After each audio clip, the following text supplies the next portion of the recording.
Señores, continuamos con El Nombre de la Democracia y esta vez, en esta segunda fase de su programa, tenemos a Manuel Soto Lara. Manuel Soto Lara vive como una especie de laboratorio político y por eso me encanta que venga a este programa, porque aunque querramos o no, la vida continúa y ya llegamos a febrero y ahorita estamos en el 2028.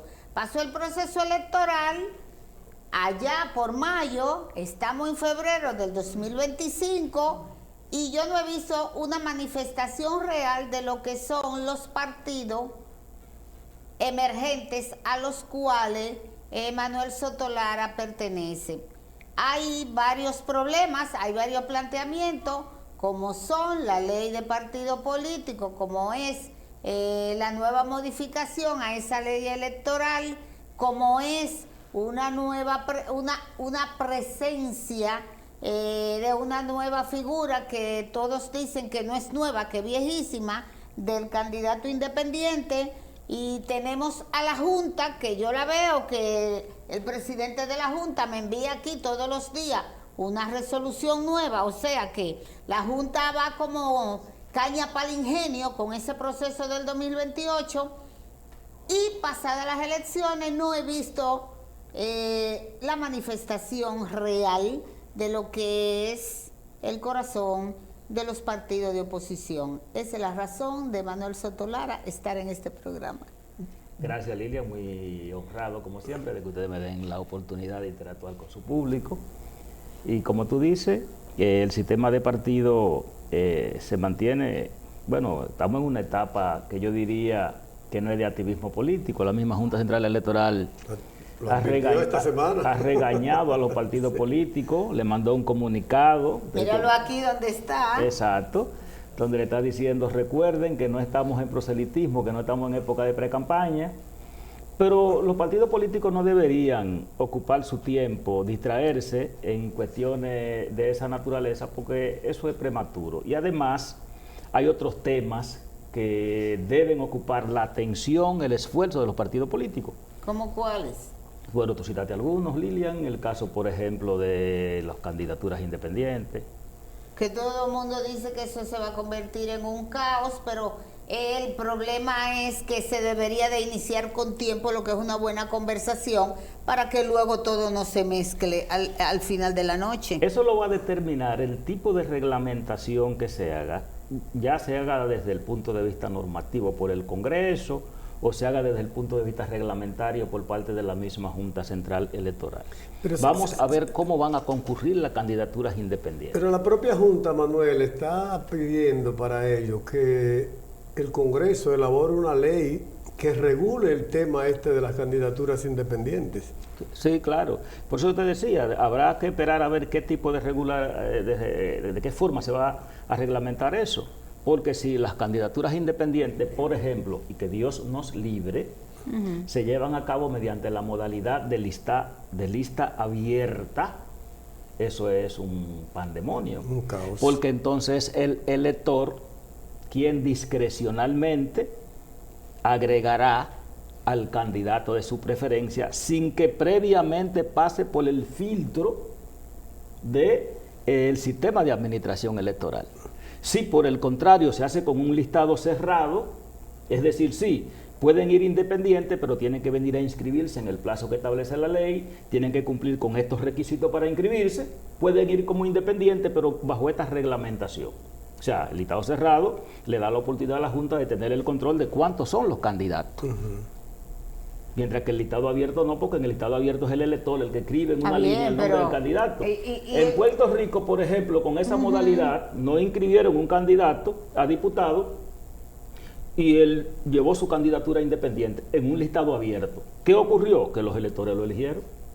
Luego, dice la Comisión Estatal de Elecciones de Puerto Rico, mira, está bien, tú ganaste.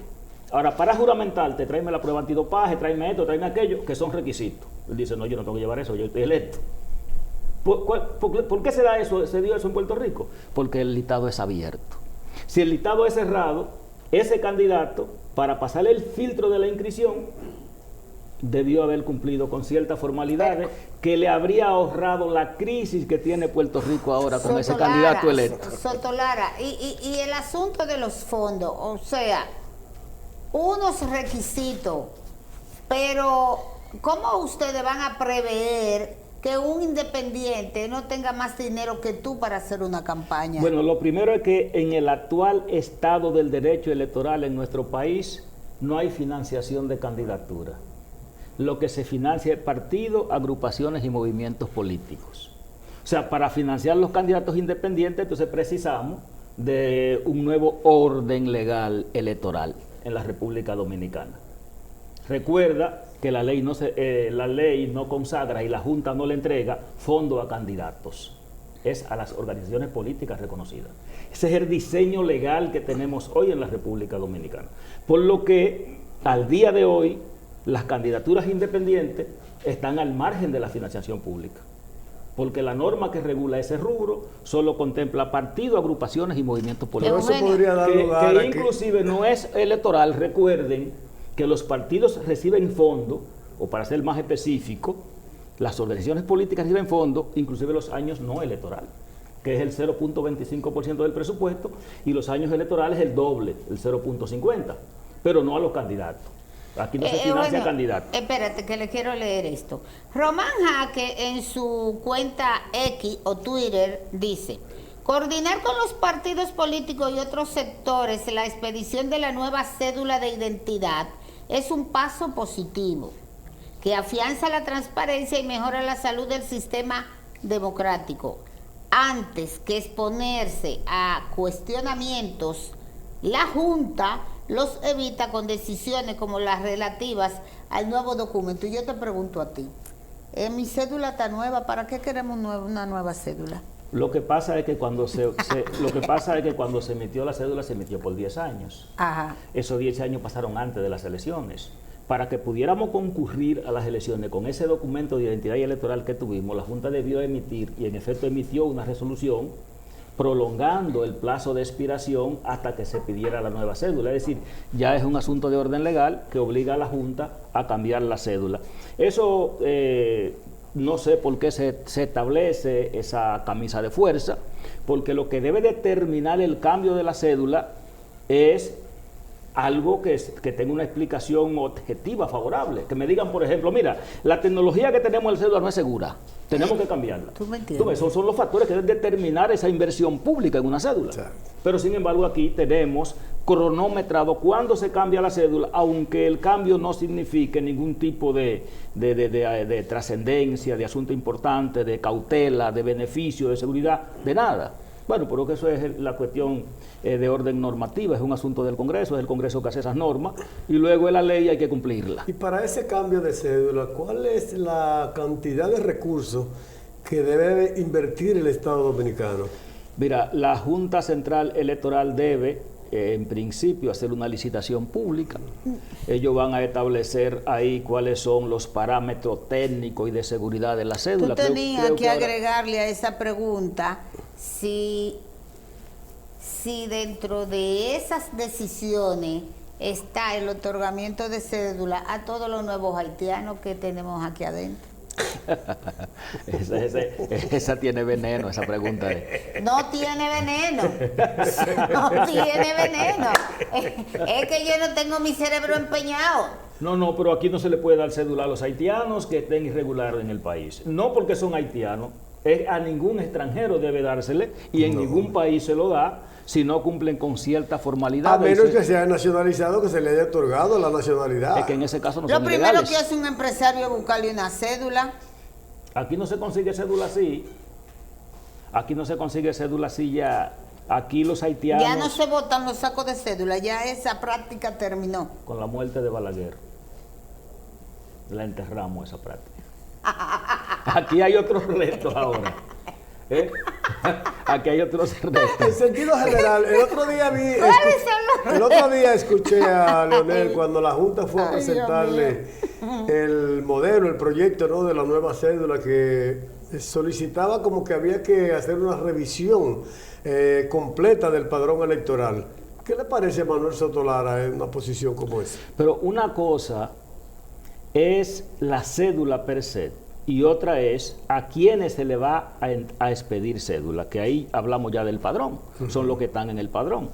El padrón siempre hay que depurarlo, claro, porque hay gente que ingresa a la milicia, hay que excluirlo, hay gente que sale de la milicia y entonces hay que incluirlo. Exacto. Hay otro, como dice, que fallece, que también hay menores que cumplen año al momento de las elecciones, hay que cambiarle una cédula de menor por una cédula de adulto para que puedan votar, o permitirle votar con la cédula de menor porque pueden cumplir año o 2 días antes de las elecciones y no hay tiempo de cambiarle la cédula. O sea, se da en la práctica una dinámica que cada caso en particular requiere una respuesta por parte del sistema de administración electoral.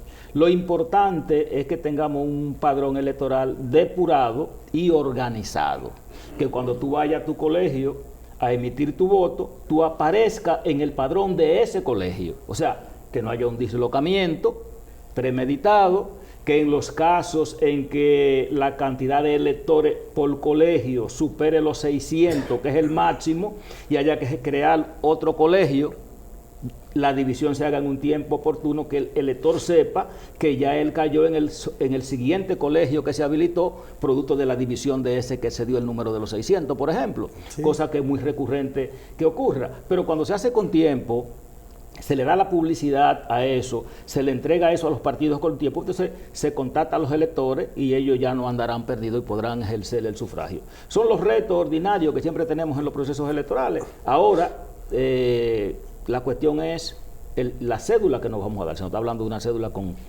un chip integrado, una cédula que va a venir con otros sistemas de seguridad, porque aquí hay un paquete de delincuenticos que están suplantando fotografía de ellos en cédulas ajenas, están rentando vehículos, luego lo están vendiendo y hay es un documento que entonces es muy vulnerable para los fraudes y esas cosas. Ojalá que podamos darle un documento que no sea tan fácil la suplantación de una fotografía en él, para que evitemos esas prácticas delincuenciales que se hacen con ese tipo de cédulas. Sotolara, el días pasado, hace un par de semanas, el presidente de El Salvador, Nayib Bukele, anunció que en su país no van a seguir financiando los partidos políticos.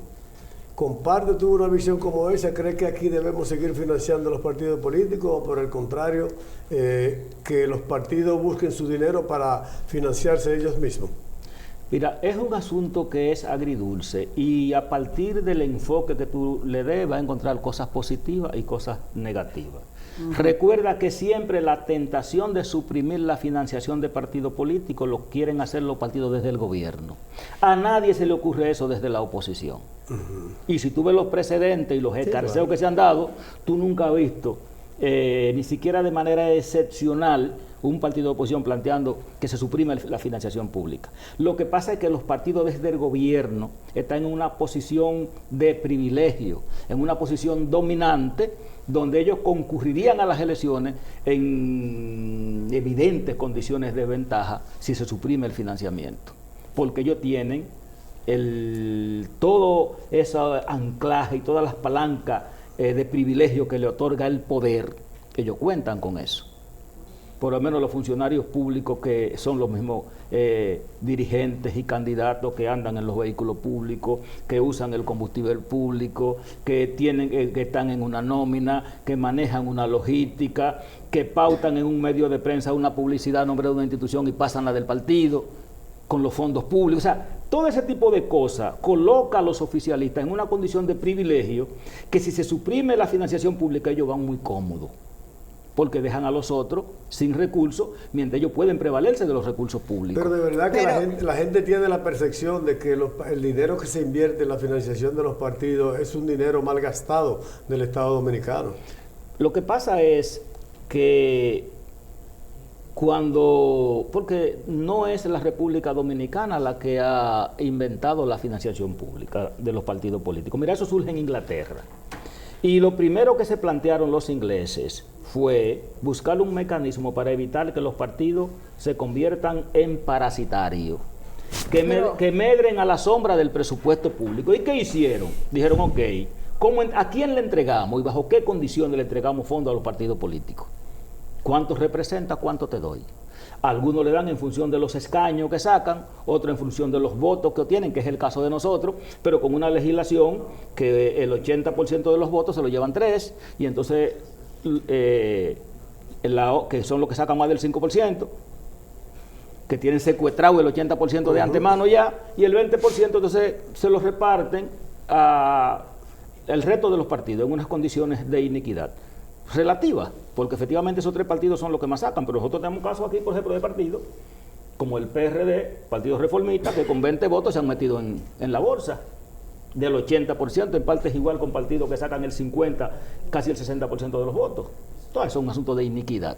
Mientras otros partidos que no llegaron al 5%, sacaron 4 puntos y tanto, casi el 5%, se quedan sin fondos para participar. ¿Tú me entiendes? O sea, eso es un asunto de reglamentación. Ahora bien, ¿qué es lo que se busca con la financiación pública de los partidos políticos? Tiene un costo el voto. Que se pueda costear el voto. Aquí se sientan a decir, la democracia tiene un precio y ese es el precio de la democracia, financiar los partidos. Pero mi querido Manuel Soto Lara, yo me pregunto, ¿por qué ustedes mismos, como partido político, no hacen cumplir la ley? ¿En qué sentido? Pero ¿y tú crees que es justo que se le dé dinero a un partido que no cumplió ni siquiera con un 1% en un proceso electoral? Es que se le da fondo en proporción a eso. El que no tiene un 1% le dan 20 pesos. Olvídate, ese no es el problema. Pero debería de ser aniquilado esa organización. No, mira, no debe eliminarse un partido político porque tenga pocos representantes, por una razón lógica. Y es que el derecho fundamental a la libre asociación del elector tú no puedes conculcarlo. Los partidos de izquierda, por ejemplo, aquí tienen poca militancia, pero tienen un segmento ideológico que favorece y tú no puedes quitarle su herramienta. Tú lo que tienes es que reglamentar cómo ellos van a accesar a la financiación pública, que es otro tema, porque lo que hay que evitar es los partidos parasitarios, lo que hay que evitar es el dispendio de los fondos públicos financiando partidos que no representan. Aquí hay partidos políticos, aquí tenemos partidos políticos, señores, que los presidentes de esos partidos, en la casa donde viven tienen un contrato de alquiler justificando casa de su propiedad, Entonces, di que esa casa la tiene alquilada el partido y mes por mes del dinero de la Junta, ellos pagan, se quedan con un dinero en los bolsillos porque la casa de ellos, donde ellos viven, di que está alquilada el partido. Y entonces el telecable que ellos ven en su casa, eso es antiético, lo están pagando. Bueno, claro que sí, pero eso es lo que hay que hacer. De lo que se trata aquí es, porque eso no se daña a todos. Y piensan que todo el mundo hace eso. Mientras hay otros partidos políticos que incurren en niveles de endeudamiento en cada proceso electoral, que hasta bienes inmuebles pierden. Soto, creo firmemente que a mí me encanta la política, pero de verdad que yo voy a ir a un quirófano a que me saquen esas venas del cuerpo, porque mire eso, es que tú estás confundiendo la política con los políticos. Soto, la política es noble. Soto, piensa pero en la ustedes lo concepción ejercen. política duartiana. Soto, ¿tú crees que debemos volver a vivir lo mismo dentro de 3 años? ¿En qué sentido? En el sentido de que todo se hace, teniendo 3 años para organizar la casa, todo está tranquilo, todo está quieto, nadie está haciendo nada, pero al final del 27... todos quieren estar en el Congreso, todos quieren modificar y acotejar la ley, acomodarla acorde a. Sí. Y realmente, ¿cuál es la calidad de la democracia en ese sentido? Y además, ¿cuál es el papel del famoso sistema de partidos que tenemos? Y desde tu punto de vista, partiendo de los fracasos que hubo en el 2024, en mayo del 2024, ¿cuáles son los retos y desafíos? Y me está diciendo el máster que tú tienes 4 minutos para hacer eso. Lilia, mira, el problema de nosotros somos nosotros. O sea, el problema de la política somos los dirigentes políticos. Todas las diabluras que se hace en los escenarios políticos... Pero vamos a hacer un cadalso. Las estamos haciendo nosotros.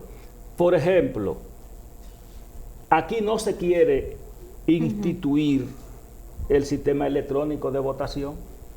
Preferimos el sistema desconcentrado de votación, donde nadie tiene el control, donde es un desastre, donde la mafia comienza con la designación de los miembros de los colegios electorales, donde todos los partidos llevan una puja para poner el suyo en los colegios electorales, donde infiltramos como miembros de sociedad civil a un paquete de tigres que lo que van ahí es a representar intereses de grupo, no a servir a la democracia. Y luego, cuando viene el proceso electoral, ustedes ven los dirigentes políticos diciéndole a la Junta y reclamándole a la Junta. La Junta es una víctima de nosotros.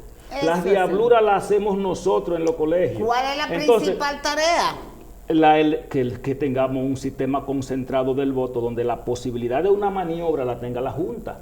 No, que tengamos un poder concentrado del quehacer electoral, no un poder difuso, desconcentrado como tenemos. Porque ¿a quién le reclamamos nosotros cuando se hace una diablura electoral? La Junta no tiene el control de eso.